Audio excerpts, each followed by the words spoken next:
حضور میرا سوال تھا آپ سے کہ کہتے ہیں کہ جب کوئی وفات پا جاتا ہے تو اس کی قبر پہ 40 دن لگاتار جانا چاہیے کہ اس کی مغفرت کے لیے. تو کیونکہ میرے والد صاحب تقریباً 5 مہینے پہلے وفات پا گئے پاکستان میں، تو میں تقریباً اس وفات کے بعد دو ہفتے وہاں پہ رہا ہوں.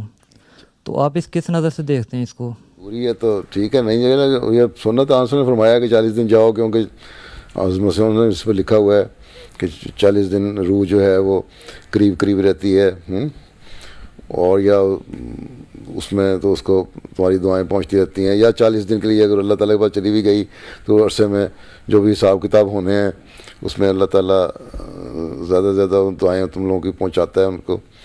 تو وہ اپنے وفات شدہ کے لیے دعائیں کرنی چاہیے، لیکن اس کے بعد بھی کرنی چاہیے. مطلب نہیں 40 دن کے بعد ختم کر دو، ہمیشہ. اس لیے قرآن کریم نے دعا سکھائی ہے اپنے ماں باپ کے لیے، تو رب ارحمہما کما ربیانی صغیرا، کہ یہ دعا مستقل کرتے رہو، روزانہ کرو، تو اللہ تعالیٰ رحم کرتا رہے وہاں.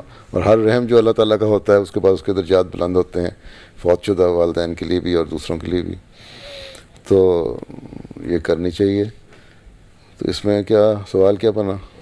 یہی ضرور آپ سے پتہ کرنا تھا کہ مطلب سب وہاں کہہ رہے تھے کہ 40 دن تک لگاتار جانا چاہیے، اس کے بعد پھر وقفے کے ساتھ جائیں، کہ مطلب روز نہ جائیں. کوئی یہ کوئی دلیل نہیں. جس کا جو افورڈ کر سکتا ہے روز جانا. کسی کے قریب قبرستان ہے روا میں تو چھوٹی سی جگہ ہے، اجتماع میں روز لوگ جاتے ہیں. وہاں کو منع تو نہیں کر دیا کہ 40 دن کے بعد جاؤ گے تو گناہ ہوگا. نہیں کوئی نہیں ایسی بات، جا سکتے.